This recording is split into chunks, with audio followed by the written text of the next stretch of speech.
조명이 낮게 깔린 호텔 스위트룸. 실크 가운이 흘러내린 유라의 어깨에서 속살이 반쯤 드러나 있었다. 그녀는 다리를 꼬고 앉아 와인잔을 살짝 기울이며 입술을 천천히 적셨다. 도우는 그 옆에 앉아 그녀의 허벅지를 스치듯 지나간 손으로 와인병을 들었다. 그 짧은 접촉에 유라는 눈을 피하지 않고 오히려 천천히 그를 바라봤다. 진수는 마주 앉은 자리에서 입술이 바싹 말라가는 걸 느꼈다. 말은 없었지만 두 사람 사이에 흐르는 기류는 분명했다. 낯선 남자와 아내. 그 사이에 놓인 와인잔 2개, 그리고 자신만 앉아있는 의자 하나. 가온이 흘러내릴수록 진수의 이마에는 땀이 맺혀갔다. 안녕하세요. 특종 실화 채널입니다. 본격적인 이야기 시작 전에 아직 무료 구독하지 않으셨다면 무료 구독 버튼 꾹 눌러주시고 함께 실화 속으로 들어가 볼까요? 오늘의 실화 사연 지금 시작합니다. 안녕하세요, 유튜브 구독자 여러분. 안녕하세요. 저는 올해 41살 박진수라고 합니다. 평범한 중견기업에서 부장으로 일하고 있고 아내 유라와 결혼한 지 벌써 7년이 되었습니다. 제가 오늘 이런 사연을 보내게 된 건 정말 믿기 힘든 일을 겪었기 때문입니다. 아마 듣고 계신 분들도 깜짝 놀라실 거예요. 저도 아직까지 이게 현실인지 믿어지지 않거든요.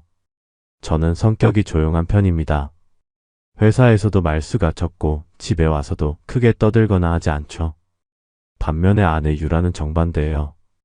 외향적이고 활발하고 자기가 운영하는 쇼핑몰 일로 항상 바쁘게 돌아다닙니다.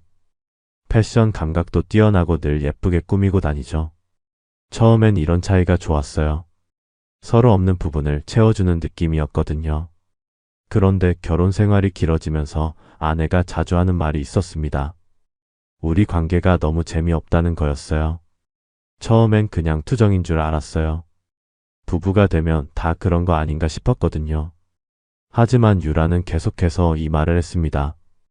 특히 잠자리 이야기를 할 때면 더욱 그랬죠. 다른 부부들은 다 재밌게 산다던데 우리만 이렇게 밋밋하게 사나? 유라는 이런 말을 자주 했습니다.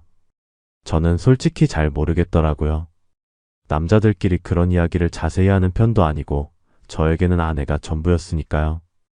그래서 그냥 우리는 우리 방식대로 살면 되지 않나라고 대답했었습니다. 하지만 유라의 불만은 점점 커져갔어요. 어느 날은 저에게 이런 말을 하더라고요. 당신은 나한테 관심이 없는 것 같아. 항상 똑같은 방식으로만 하려고 하고. 그때 저는 정말 당황했습니다.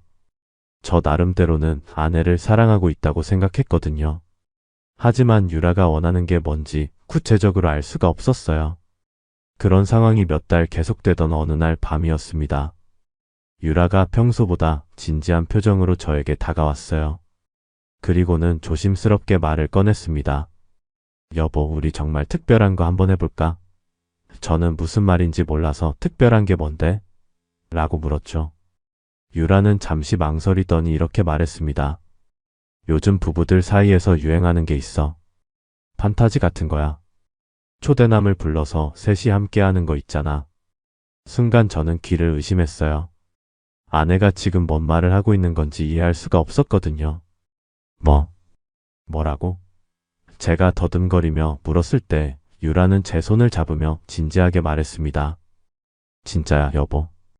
요즘엔 그런 게 드문 일이 아니래. 부부관계를 새롭게 만드는 방법 중 하나라고 하더라고. 우리도 한번 해보면 어떨까? 저는 완전히 멘붕 상태였습니다. 평생 그런 생각을 해본 적이 없었거든요. 아내 외에 다른 여자는 상상도 못했는데 하물며 다른 남자와 함께한다는 건 정말 충격적이었어요. 유라야, 그게 무슨 소리야? 나는 그런 거 절대 못해. 하지만 유라는 포기하지 않았어요.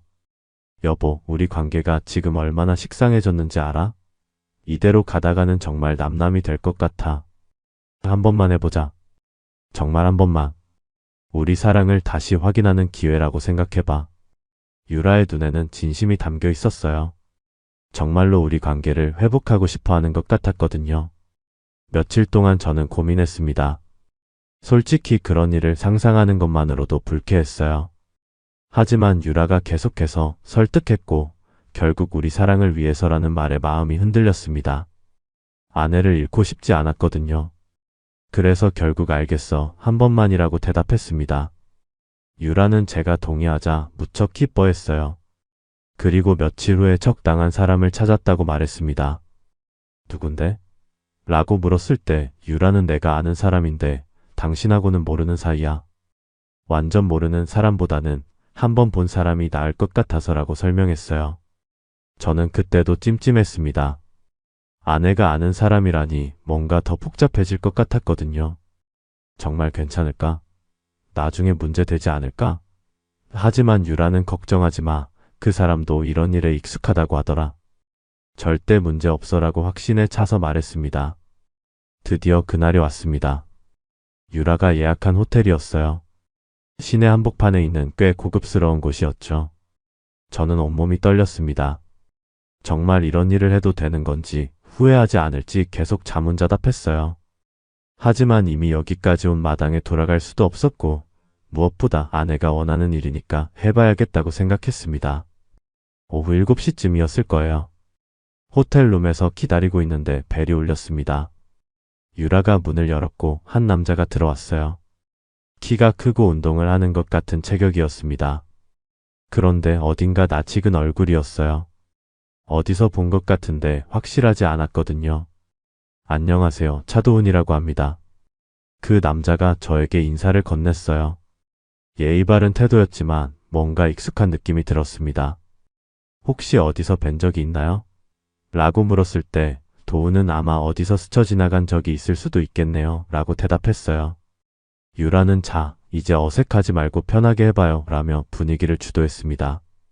평소 적극적인 성격답게 주저하지 않더라고요. 저는 여전히 어색했지만 아내가 원하는 일이니까 따라가려고 노력했어요. 그런데 뭔가 이상했어요.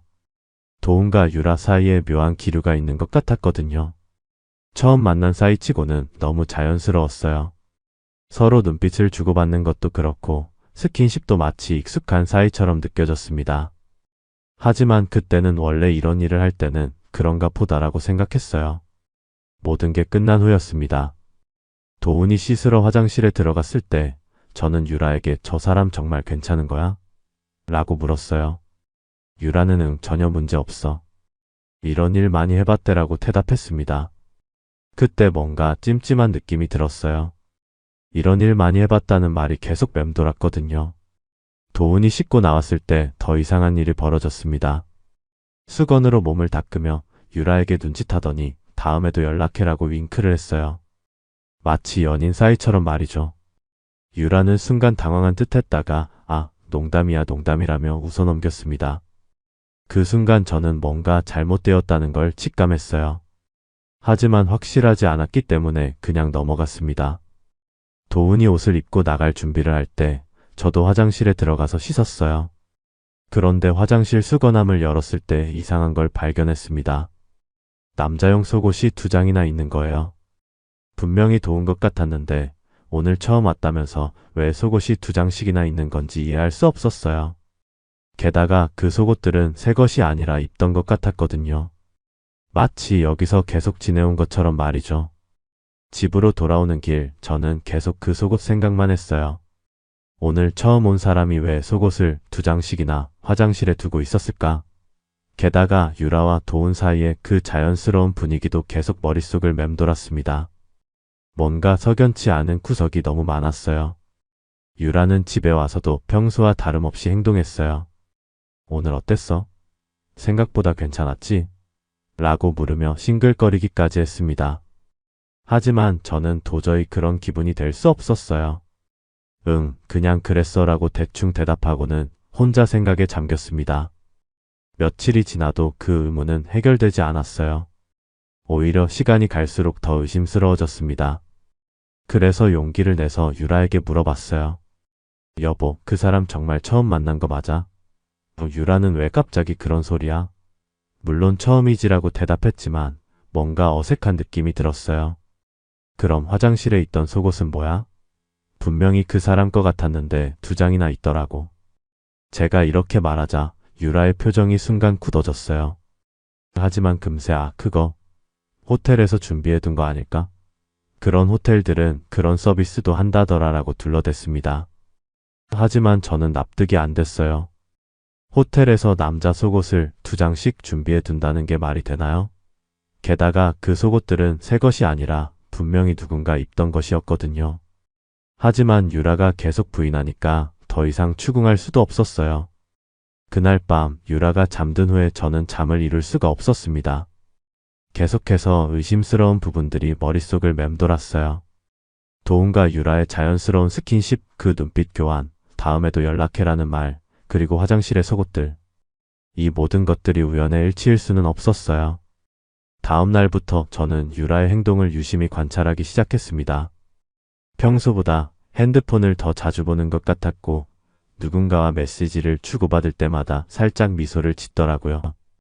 그리고 가끔 화장실에 들어갈 때 핸드폰을 가져가는 일도 있었어요. 어느 날 유라가 샤워하러 들어갔을 때였습니다. 평소라면 절대 하지 않았을 일이지만 저는 유라의 핸드폰을 확인해 봤어요. 잠금 번호는 우리 결혼 기념일이었기 때문에 쉽게 열 수 있었습니다. 그리고 메시지함을 확인하는 순간 저는 온몸이 얼어붙는 걸 느꼈어요. 차도훈과의 톡방이 있었거든요. 그것도 엄청나게 많은 대화 내역이 있었어요. 제일 최근 메시지를 보는 순간 저는 현실감을 잃을 뻔했습니다. 진수 멍청하게 속았지 키읔키읔 너도 연기 잘했어 라는 유라의 메시지가 있었고, 도훈의 답장은 키읔키읔키읔 그래도 좀 미안하긴 하다. 하지만 이제 떳떳하게 만날 수 있겠네였어요. 더 스크롤을 올려보니 더욱 충격적인 내용들이 나왔습니다. 다음은 우리끼리 여행 가자. 진수한테 들키지 않게 조심해야겠어. 호텔에서 만날 때 속옷 챙겨가는 거 깜빡했네 같은 메시지들이 즐비했어요. 그 순간 모든 퍼즐이 맞춰졌습니다. 샤워실에서 물소리가 들려오고 있었지만 저는 그 자리에서 움직일 수가 없었어요. 손이 덜덜 떨렸고 머릿속이 하얘졌습니다. 아내가 저를 속였다는 사실보다도 그 속임수가 얼마나 치밀했는지가 더 충격적이었어요. 초대남 판타지라는 건 그냥 핑계였고 실제로는 이미 불륜관계에 있던 두 사람이 저를 이용한 거였습니다. 그날 밤 저는 잠을 한숨도 자지 못했어요. 유라는 평소처럼 잠들었지만 저는 침대에 누워서 천장만 바라보고 있었습니다. 머릿속에서는 온갖 생각들이 뒤엉켰어요. 언제부터 시작된 일인지, 얼마나 많은 거짓말을 들었는지, 그리고 앞으로 어떻게 해야 할지.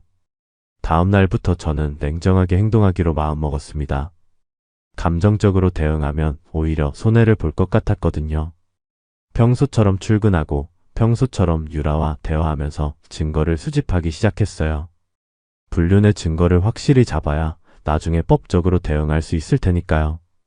먼저 유라의 핸드폰을 더 자세히 살펴봤습니다. 유라가 운동하러 나간 사이에 말이죠. 톡 내역을 쭉 올려보니까 정말 어이없는 내용들이 가득했어요. 둘이 처음 만난 게 6개월 전이었고 그때부터 꾸준히 만나고 있었던 거였습니다. 특히 충격적이었던 건 제가 야근한다고 연락했던 날들의 대화 내역이었어요. 오늘 진수 야근이래. 우리 집에서 만날까? 라는 유라의 메시지와 좋지. 이번엔 좀 더 오래 있을 수 있겠네 라는 도훈의 답장이 있었거든요. 그러니까 제가 열심히 일하고 있을 때 우리 집에서 그런 짓을 하고 있었던 거예요. 더 끔찍한 건 제 이야기를 하는 부분들이었습니다. 진수는 정말 눈치가 없어서 좋다. 이렇게 순진한 남편을 둔 게 내 행운인 것 같아. 같은 메시지들을 보면서 저는 정말 화가 치밀어 올랐어요. 하지만 참았습니다. 지금은 증거 수집이 우선이었으니까요. 다음으로는 유라의 노트북을 확인해 봤어요. 평소에 쇼핑몰 일로 자주 사용하는 거였는데 거기에도 엄청난 증거들이 있었습니다. 도훈과 함께 찍은 사진들이 수십 장이나 저장되어 있었거든요. 모텔에서 찍은 사진들, 리조트에서 찍은 사진들, 심지어 우리 집 침실에서 찍은 사진까지 있었어요. 그 사진들을 보면서 저는 정말 역겨웠습니다.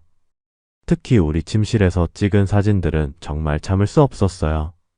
제가 잠들어 있는 침대에서 그런 짓을 했다는 게 믿어지지 않았거든요. 하지만 이 모든 것들이 나중에 법정에서 결정적인 증거가 될 거라는 생각에 꾹 참고 모든 파일을 복사해뒀습니다. 그리고 신용카드 사용 내역도 확인해 봤어요. 유라가 제 부가카드를 사용해서 도훈과 데이트하면서 쓴 돈들이 고스란히 기록되어 있었습니다. 호텔비, 식사비, 심지어 도운 선물까지 제 돈으로 산 거더라고요. 그때 정말 어이가 없었어요. 남편 돈으로 불륜 상대에게 선물을 사주다니 이런 뻔뻔한 일이 어디 있나요? 며칠 동안 이런 식으로 증거를 수집하면서 저는 유라와 도운의 관계가 얼마나 깊었는지 알게 되었습니다. 단순한 육체적 관계가 아니라 정말 연인처럼 지내고 있었던 거예요. 사랑해, 보고 싶어 같은 메시지들이 수없이 오갔고 심지어 미래 계획까지 세우고 있었습니다. 그 중에서도 가장 충격적이었던 건 초대남 판타지에 대한 계획을 세우는 대화였어요. 진수 바보니까 이렇게 하면 속을 것 같은데? 그럼 우리 관계도 정당화될 수 있고 일석이조네 같은 내용들이 있었거든요. 처음부터 끝까지 계획된 일이었던 거예요. 일주일 정도 증거를 수집한 후 저는 변호사를 찾아갔습니다. 가족법 전문 변호사였는데 제가 가져간 증거들을 보더니 이 정도면 상간자 소송에서 승소할 가능성이 매우 높다고 말해주더라고요. 그리고 위자료도 상당한 금액을 받을 수 있을 거라고 했습니다. 변호사와 상담하면서 저는 두 가지를 결정했어요. 첫 번째는 도운에게 상간자 손해배상 소송을 거는 것이고 두 번째는 유라와 이혼하면서 위자료를 청구하는 것이었습니다. 더 이상 이런 사람들과 같이 살 수는 없었거든요. 하지만 소송만으로는 성이 차지 않았어요. 이 사람들이 저에게 한 짓을 생각하면 법적 처벌만으로는 부족했습니다. 그래서 조금 더 사회적인 응징도 필요하다고 생각했어요. 물론 불법적인 방법은 쓸 수 없으니까 합법적인 선에서 말이죠. 먼저 도운에 대해 알아봤습니다. SNS를 뒤져보니까 교육 컨설팅 업체에서 일하는 걸 알 수 있었어요. 주로 학부모들을 상대로 입시 상담을 해주는 일을 하더라고요. 그리고 회사 홈페이지에는 신뢰할 수 있는 교육 전문가라고 자기소개를 해놓았더군요. 정말 웃기는 일이었어요. 그래서 저는 그 지역 학부모 커뮤니티 게시판에 글을 올렸습니다. 물론 실명은 밝히지 않고 교육 컨설팅의 차 상담사가 학부모와 불륜 관계를 맺어 현재 상간자 소송이 진행 중이니 주의하시기 바랍니다. 라는 내용이었어요. 그리고 일부 증거 사진들도 함께 올렸죠. 반응은 즉시 나타났습니다. 학부모들 사이에서 큰 화제가 되었고 그 회사로 항의 전화가 빗발쳤다고 하더라고요. 아무래도 교육업계에서는 도덕성이 무엇보다 중요하니까 회사 입장에서도 도운을 계속 고용할 수는 없었을 거예요. 며칠 후에 도운의 SNS를 확인해 보니까 회사를 그만두게 되었다는 글이 올라와 있었어요. 개인적인 사정으로 퇴사하게 되었습니다. 라고 써놨지만 실제로는 계약 해지당한 거죠. 그리고 그 이후로는 새로운 직장을 구하기도 힘들어 했을 거예요. 교육업계는 생각보다 좁거든요. 유라에 대해서도 똑같이 해줬습니다. 유라가 운영하는 쇼핑몰의 주요 광고주들에게 사업주의 불륜 행위로 인해 브랜드 이미지에 타격이 있을 수 있다는 내용의 메일을 보냈어요. 물론 협박이 아니라 단순한 정보 제공이라는 형식으로 말이죠. 효과는 바로 나타났어요. 주요 광고주들이 하나둘씩 계약을 해지하기 시작했고 유라의 쇼핑몰 매출은 급격히 떨어졌습니다. 유라는 왜 갑자기 이런 일이 벌어지는지 모르고 있었겠지만 저는 속으로 통쾌했어요. 그리고 드디어 유라에게 모든 것을 털어놓을 시기가 왔습니다. 어느 날 저녁, 평소처럼 집에서 저녁을 먹고 있을 때 유라에게 말했어요. 유라야, 우리 이야기 좀 하자. 무슨 이야기? 라고 물어보는 유라의 얼굴에는 여전히 아무런 죄책감이 보이지 않았어요. 저는 차분하게 핸드폰을 꺼내서 도운과의 톡 내역 스크린샷을 보여줬습니다. 이게 무슨 이야기인지 설명해봐. 유라의 얼굴이 순간 하얗게 질렸어요. 그리고는 이건 어떻게? 하며 말을 더듬었습니다. 저는 냉정하게 말했어요. 6개월 전부터 차도운과 불륜 관계에 있었고 초대남 판타지는 그냥 너희들 관계를 정당화하려는 수단이었지? 유라는 잠시 침묵하더니 갑자기 울음을 터뜨렸어요. 여보, 미안해. 정말 미안해. 나도 모르게 그렇게 됐어. 하지만 저는 더 이상 그런 거짓말에 속지 않았습니다. 모르게. 6개월 동안 계획적으로 나를 속이고 우리 집에서까지 그런 짓을 하고 내 돈으로 그 남자한테 선물까지 사주면서 저는 준비해온 증거들을 차례차례 보여줬어요.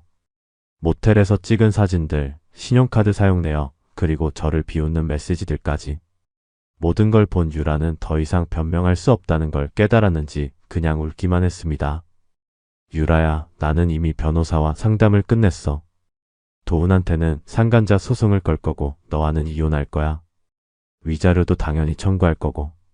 제가 이렇게 말하자 유라는 더욱 울부짖었어요. 안 돼, 여보. 다시 생각해봐. 내가 정말 잘못했어. 다시는 그런 일 없을게. 하지만 저는 마음을 바꿀 생각이 없었어요. 유라야, 너는 나를 바보로 만들었어. 6개월 동안 매일 거짓말을 하면서 살았잖아. 그런 사람과 어떻게 다시 살 수 있겠어? 유라는 계속해서 용서를 빌었지만 저는 돌아서서 짐을 챙기기 시작했습니다. 그날 밤 저는 집을 나왔어요. 당분간 회사 근처 원룸에서 지내기로 했습니다. 유라는 마지막까지 붙잡으려고 했지만 저는 뒤돌아보지 않았어요. 이미 끝난 관계였거든요. 며칠 후 소송 서류가 접수되었다는 연락을 받았습니다. 도훈에게는 5천만 원의 상간자 손해배상 소송을 걸었고 유라에게는 3천만 원의 위자료를 청구하며 이혼 소송을 제기했어요. 변호사는 이 정도 증거면 거의 확실하게 승소할 수 있다고 확신했습니다. 그리고 제가 학부모 커뮤니티에 올린 글의 효과도 계속 나타나고 있었어요. 도훈은 결국 그 회사를 그만두게 되었고 새로운 직장을 구하는 것도 쉽지 않은 상황이 되었습니다. 교육업계에서는 이미 소문이 다 퍼진 상태였거든요. 유라의 쇼핑몰도 마찬가지였어요. 주요 광고주들이 계약을 해지하면서 매출이 급격히 떨어졌고 결국 문을 닫을 위기에 처했습니다. 유라는 왜 이런 일이 벌어지는지 모르고 있었지만 저는 모든 것이 계획대로 흘러가고 있다는 사실에 만족했어요. 물론 제게도 힘든 시간이었습니다. 7년간의 결혼 생활이 이렇게 끝나는 게 슬프기도 했고 때로는 정말 외로웠어요. 하지만 그런 감정보다는 배신감과 분노가 더 컸습니다. 저를 이렇게 우롱한 사람들에게는 그에 상응하는 대가를 치르게 해야 한다고 생각했거든요.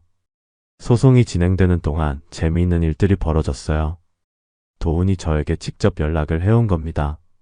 형님, 정말 죄송합니다. 제가 잘못했습니다. 소송 취하해 주시면 정말 감사하겠습니다. 하지만 저는 단호하게 거절했어요. 지금 와서 형님이라고 부르네? 6개월 동안 내 아내와 바람 피울 때는 생각 안 했나? 유라도 마찬가지였어요. 거의 매일 전화를 걸어와서 용서해달라고 빌었습니다. 여보, 정말 미안해. 내가 미쳤었어. 다시 한 번만 기회를 줘. 하지만 저는 더 이상 그런 말에 흔들리지 않았어요. 유라야, 너는 나를 6개월 동안 속였어. 매일 밤 내 옆에 누워서 거짓말을 했잖아. 그런 사람을 어떻게 믿어? 법정에서 만난 유라와 도훈의 모습은 정말 초라했어요.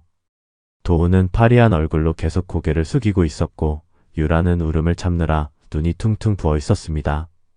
하지만 저는 전혀 동정심이 들지 않았어요. 자업자득이라고 생각했거든요. 재판부에서는 제가 제출한 증거들을 토대로 사실관계를 명확히 인정했습니다. 판사는 피고들의 행위는 혼인 공동체를 파괴하는 명백한 불법 행위라고 명시했고 특히 배우자를 기만하여 동의를 얻어낸 행위는 매우 악질적이라고 판단했어요. 결국 저는 두 소송 모두에서 승소했습니다. 도훈에게는 4,500만 원의 손해배상금을, 유라에게는 2,800만 원의 위자료를 받게 되었어요. 변호사도 이 정도 금액이면 상당히 높은 수준이라고 말해줬습니다. 하지만 진짜 복수는 여기서 끝나지 않았어요. 판결이 확정된 후 저는 그 판결문을 들고 더 적극적으로 움직였습니다. 도훈이 새로 지원한 회사들에게 판결문 사본을 보내면서 귀하의 회사에 지원한 차도훈은 기혼자와 불륜 관계를 맺어 법적으로 유죄 판결을 받은 자라는 내용의 공문을 발송했어요. 효과는 즉시 나타났습니다. 도훈은 연달아 취업에 실패했고 결국 서울을 떠나 지방으로 내려가야 했어요. 교육업계에서는 완전히 발을 붙일 수 없게 된 거죠. 나중에 들으니까 편의점 알바라도 하면서 겨우 생계를 유지하고 있다고 하더라고요. 유라도 마찬가지였어요. 쇼핑몰이 완전히 망한 후에는 다른 일을 찾아야 했는데 저는 유라가 지원하는 회사들에게도 같은 방식으로 정보를 제공했습니다.